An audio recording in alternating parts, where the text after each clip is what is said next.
Nazi Germany का वो हुक्मरान जिसने दुनिया की सबसे बड़ी सल्तनतों के खिलाफ जंग का ऐलान किया और उनमें से ज्यादातर को तबाह बर्बाद कर दिया। उसने 1 करोड़ 30 लाख से ज्यादा फौजियों को मैदान में उतारा और उन लोगों से बदला लेने के लिए निकल पड़ा जिन्होंने कभी उसके मुल्क को जलील किया था। फिर क्या था, यूरोप के बड़े बड़े मुल्क टूटने बिखरने लगे। ये कहानी है हिटलर की, जो चंद दिनों में बड़े बड़े मुल्कों को खाक चटाता और कुछ को तो उसने सिर्फ 4 घंटों में घुटने टेकने पर मजबूर कर दिया। इस तूफान का सबसे पहला शिकार बना फ्रांस, वही फ्रांस जिसकी आर्मी को पहली जंग अजीम के बाद दुनिया की सबसे खतरनाक आर्मी माना जाता था। लेकिन हिटलर ने उसे सिर्फ 6 हफ्तों में ऐसे ढेर कर दिया जैसे वो कोई थर्ड वर्ल्ड कंट्री हो। फ्रांस को साफ करने के बाद हिटलर ने तकरीबन पूरे यूरोप पर अपना झंडा गाड़ दिया, लंदन को बमबारी से हिलाकर रख दिया और सोवियत यूनियन के अंदर तक घुस गया। अगर रूस की खून जमा देने वाली सर्दी उसका रास्ता ना रोकती तो आज पूरी दुनिया जर्मन जबान बोल रही होती। आज की वीडियो में आप देखेंगे कि कैसे फ्रांस जर्मन फौज के पैरों तले कुचला गया और कैसे रूस ने पलटकर ऐसा बदला लिया जिसने तारीख बदल दी। इस वर्ल्ड वॉर में 6 करोड़ से ज्यादा लोग मौत की नींद सो गए और पूरी दुनिया हिल कर रह गई। हम आज जिस दुनिया में जी रहे हैं वो इसी जंग का साइड इफेक्ट है। वेलकम बैक दोस्तों। लड़ाका तैयारों की गूंज और टैंकों की घन गरज के बीच हिटलर की इस असली और सनसनीखेज तारीख में आपका इस्तकबाल है। आगे बढ़ने से पहले वीडियो को लाइक और चैनल को सब्सक्राइब करना मत भूलिएगा। और हाँ, अगर आपने हिटलर की हिस्ट्री का पार्ट 1 नहीं देखा तो पहले इसे देख लें, और अगर आप पहला पार्ट देख चुके हैं तो चलिए देखते हैं Hitler and the judgement day. First episode में आप देख चुके हैं कि फ्रांस और जर्मनी की जंग कैसे शुरू हुई थी, लेकिन फ्रांसीसी कमांडर अब अपने फैसले पर पछता रहे थे। किसी को अंदाजा नहीं था कि हिटलर 7 लाख की पॉलिश फौज को सिर्फ 3 हफ्तों में घुटने टेकने पर मजबूर कर देगा।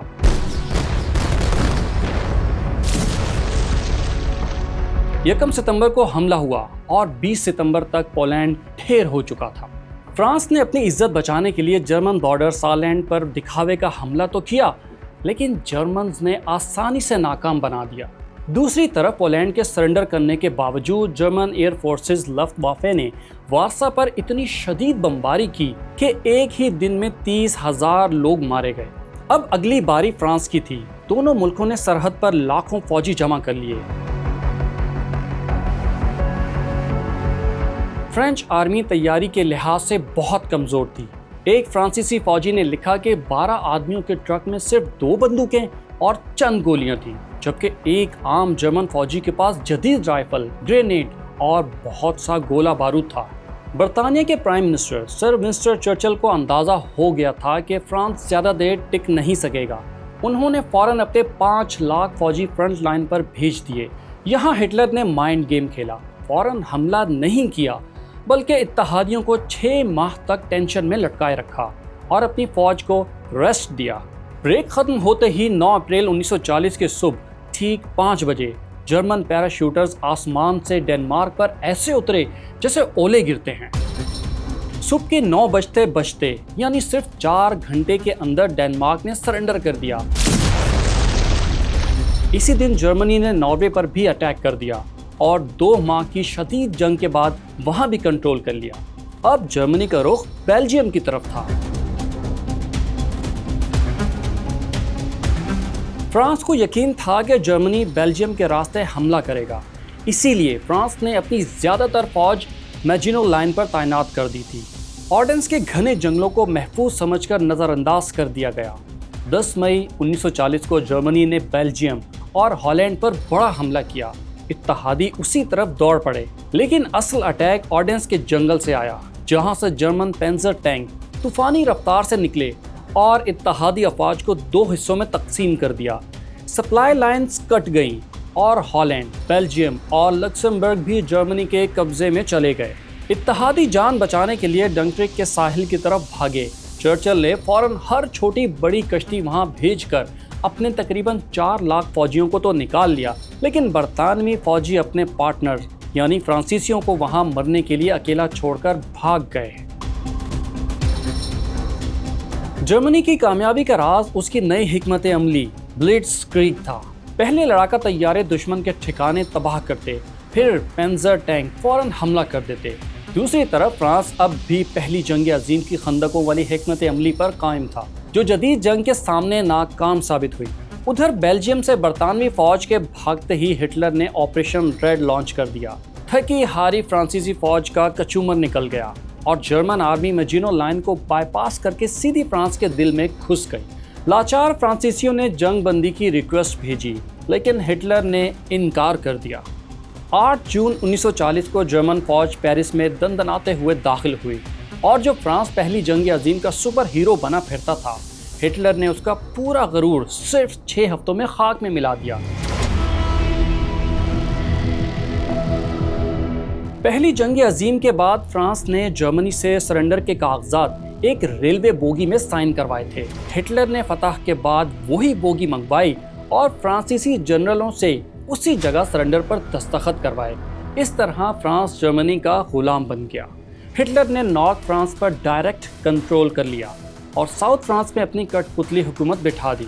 फ्रांस के हारने के बाद बरतानिया अकेला रह गया। हिटलर ने ऑपरेशन सी लाइन के तहत बरतानिया पर हमले की तैयारी शुरू की, लेकिन उसके लिए एयर पावर जरूरी थी। जून 1940 में लुफ्टवाफे ने रॉयल एयरफोर्स पर भरपूर हमला किया। जर्मनी के तकरीबन 2500 तैयारों के मुकाबले में बरतानिया के पास सिर्फ 1900 जहाज थे। मुसलसल बमबारी के बाद जुलाई के आखिर तक बरतानिया की एयरफोर्स शदीद कमजोर हो चुकी थी और ऐसा लग रहा था कि अब हारना उसका मुकद्दर है। लेकिन फिर एक ऐसा ट्विस्ट आया जिसने पूरी जंग का रुख बदल कर रख दिया। एक रात एक बरतानवी लड़ाका तैयारा रास्ता भटक गया और अपने बम जर्मनी के एक शहर पर गिरा दिए। हिटलर को गुस्सा आया और उसने फौजी अड्डों के बजाय लंदन और दूसरे बरतानवी शहरों पर अंधाधुंध बमबारी का हुक्म दे दिया। यही उसकी सबसे बड़ी गलती साबित हुई। जैसे ही जर्मनों की तवज्जो एयरफोर्स के अड्डों से हटी, बरतानवी फजाइया को संभलने का मौका मिल गया।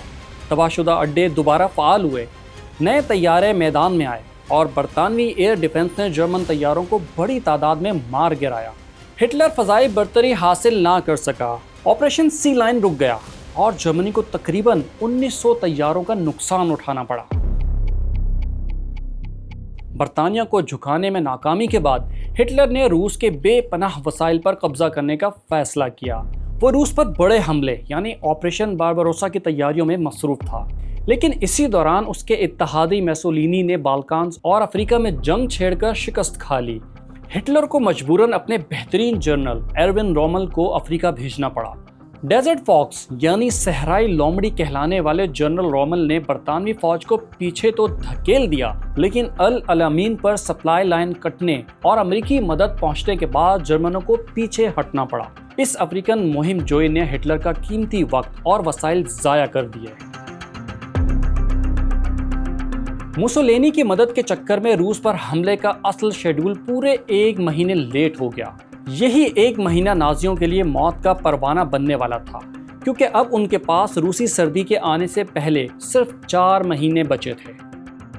जून 1941 में 40 लाख नाजी फौजी, 3500 टैंक और 3000 तैयारे बिना किसी ऐलान जंग के रूस में घुस गए। जर्मनों ने सिर्फ 24 घंटे में सोवियत यूनियन के 1800 तैयारे तबाह कर दिए। जोसेफ स्टालिन सदमे में था और रूसी डिफेंस पत्तों की तरह बिखर रहा था। हिटलर ने अपनी मेगा आर्मी को 3 हिस्सों में बांटा। आर्मी ग्रुप नॉर्थ का हदफ लेनिनग्राड पर कब्जा करना था, जहां पहुंचकर नाजियों ने पूरे शहर का मुहासरा कर लिया ताकि रूसियों को भूख प्यास से तड़पा कर मारा जाए। आर्मी ग्रुप सेंटर का मकसद कैपिटल मॉस्को को कुचलना था। आर्मी ग्रुप साउथ का टारगेट यूक्रेन का अनाज घर और कीव शहर था। स्टालिन चाहता था कि जर्मनों को दरियाए बेरेजिना पर रोक ले, लेकिन हिटलर की मॉडर्न आर्मी के सामने रूसी नाकाम रहे। खूनी लड़ाइयों के बाद नाजी आर्मी मॉस्को से सिर्फ 300 किलोमीटर दूर खड़ी थी और फतह सामने थी।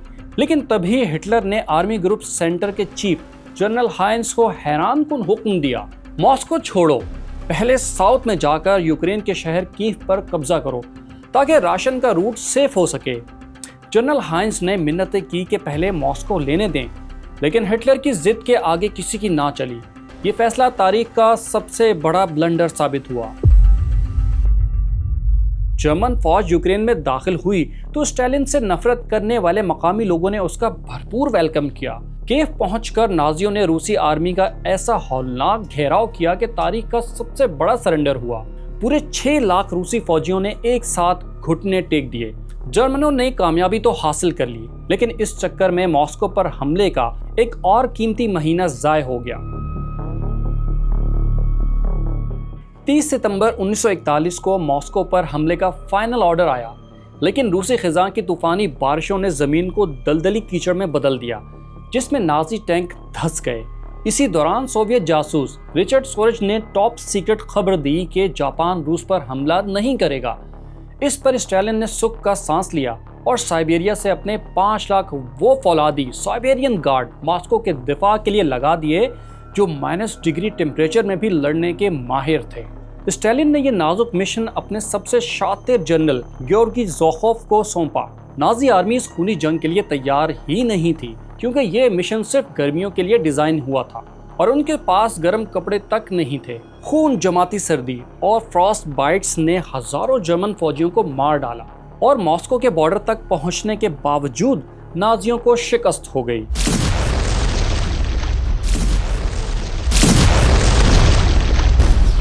हिटलर ने गुस्से में सारा मलबा जनरल हाइंस पर डाल दिया, उसे ओहदे से हटा दिया, लेकिन असल कसूरवार वो खुद था जिसने जिद में वो कीमती वक्त जाया किया। जर्मन आर्मी मजबूरन 200 किलोमीटर पीछे हटकर सर्दी खत्म होने का इंतजार करने लगी। मॉस्को के फ्रंट पर जर्मनों की हार के ठीक 2 दिन बाद 7 दिसंबर 1941 को जापान ने अमेरिका के सबसे बड़े नेवल बेस पर्ल हार्बर पर अचानक हमला करके 2400 से ज्यादा अमेरिकियों को मार दिया। अब तक गैर जानिबदार रहने वाले अमेरिका ने फौरन जंग का ऐलान कर दिया। हिटलर ने सोचा कि जापान अब अमेरिका को पैसिफिक ओशन में इतना उलझा देगा कि वो कभी यूरोप का रुख नहीं कर पाएगा।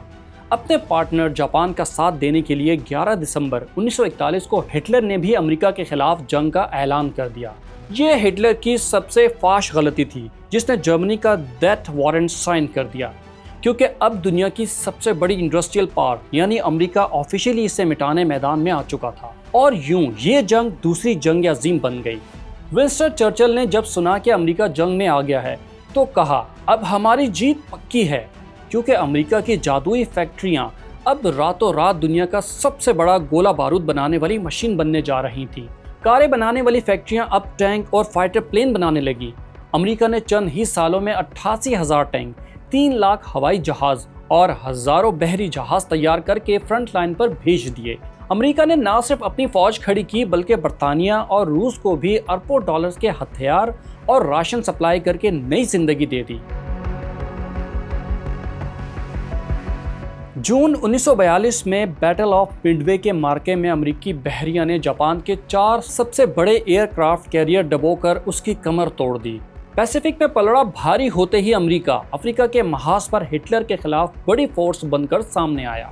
नवंबर 1942 में ऑपरेशन टॉर्च के तहत लाखों अमेरिकी फौजी नॉर्थ अफ्रीका के साहिलों पर उतरे।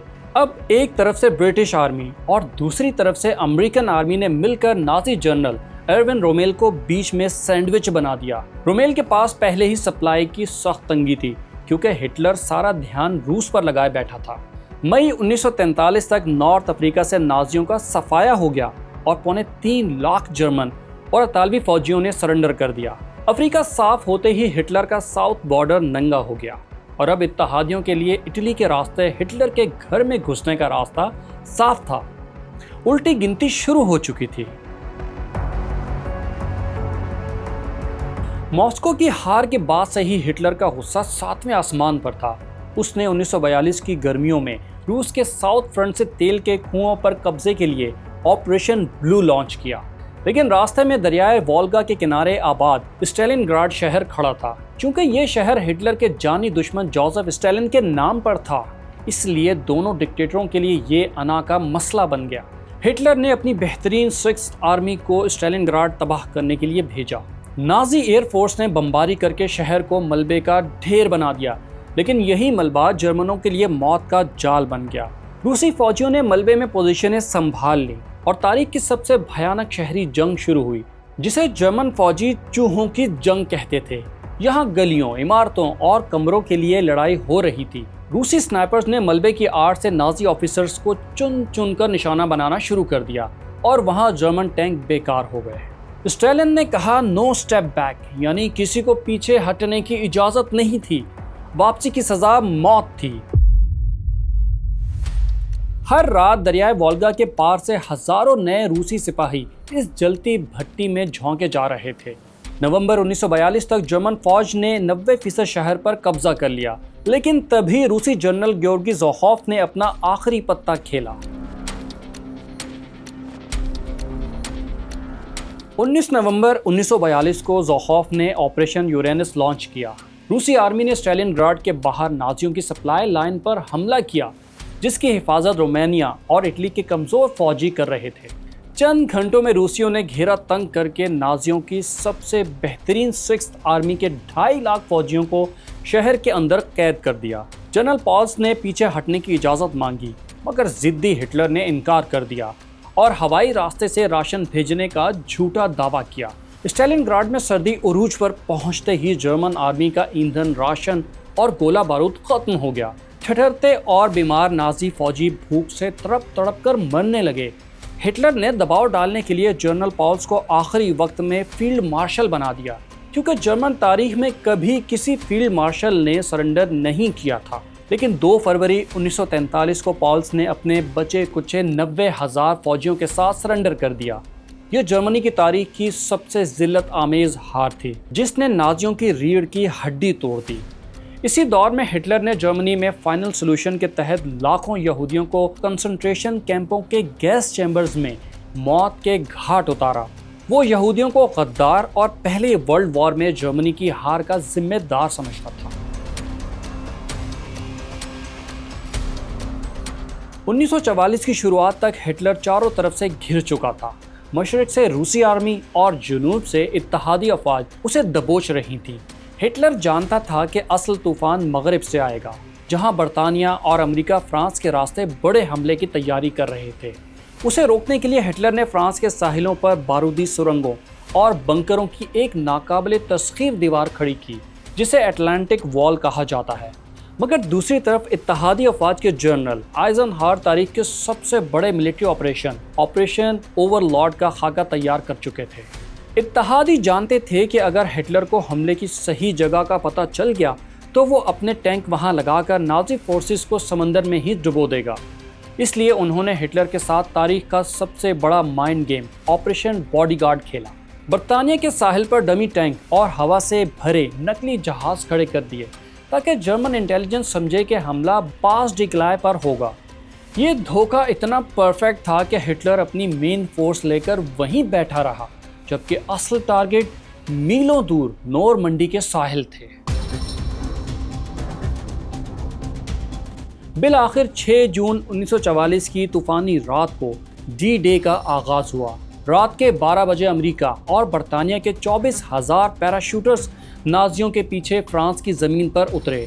सुबह 6:30 बजे समंदर में 7,000 जंगी बहरी जहाज़ों ने नाजी बंकर्स पर बारूद की बारिश कर दी और 1,56,000 फौजी साहिलों पर उतरने लगे। सबसे खूनी मार्का ओमाहा बीच पर हुआ, जहां नाजियों की मशीन गनें अमेरिकन फौजियों पर मौत बरसा रही थी।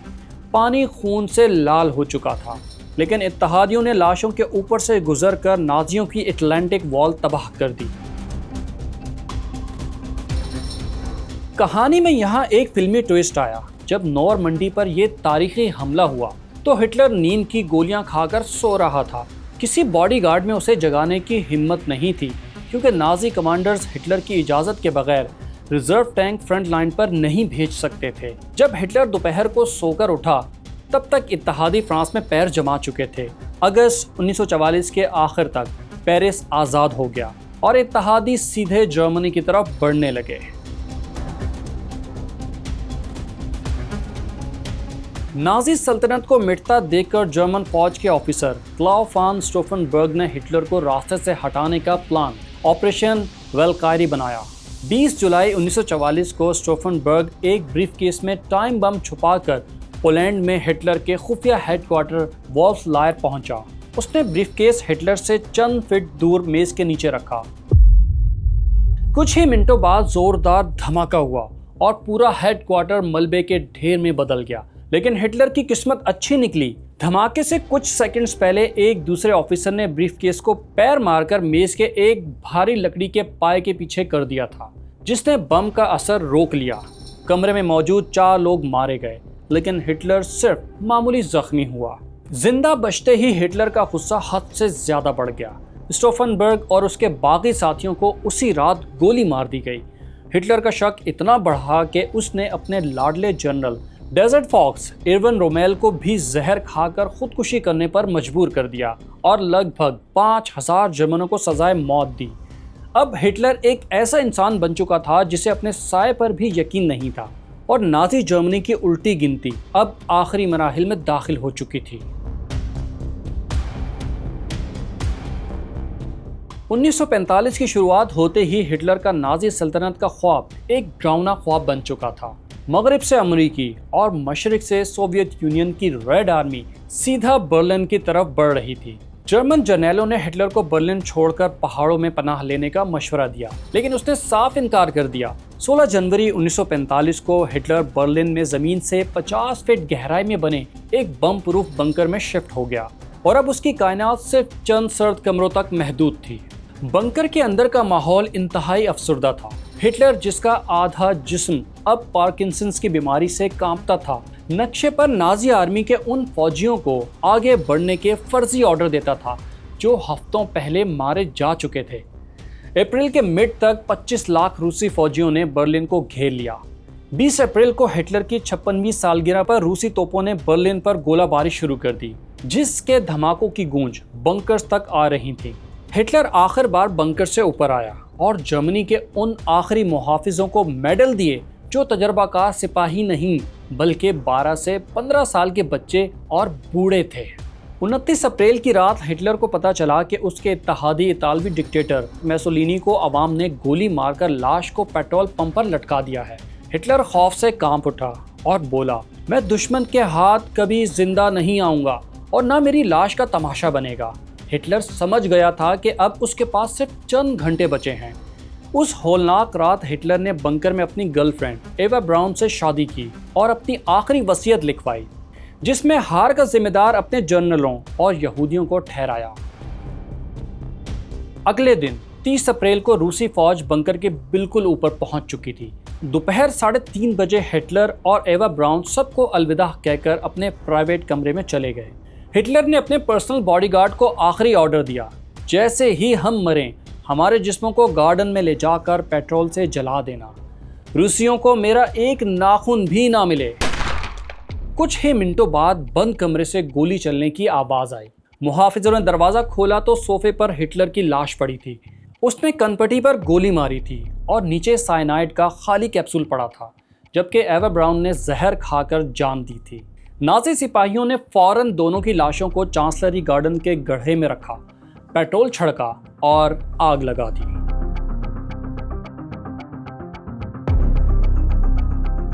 हिटलर की मौत के अगले ही दिन उसके वफादार मिनिस्टर जोसेफ गोएबल्स और उसकी बीवी ने भी अपने 6 बच्चों को जहर देने के बाद खुदकुशी कर ली। 2 मई 1945 को रूसी रेड आर्मी ने बर्लिन की तबाहशुदा पार्लियामेंट पर सोवियत यूनियन का सुर्ख झंडा लहरा दिया। बिल आखिर 7 मई 1945 को जर्मन मिलिट्री ने इत्तेहादियों के सामने बगैर किसी शर्त के सरेंडर कर दिया। हिटलर की वो नाजी वॉर मशीन जिसने पूरे यूरोप को खून से नहलाया था, 12 साल 3 महीनों में तबाह होकर तारीख के अंधेरों में दफन हो गई। दोस्तों, आपको ये हौलनाक तारीखी कहानी कैसी लगी और हिटलर के ब्लंडर्स के बारे में आपकी क्या राय है? हमें कमेंट्स में ज़रूर बताइएगा।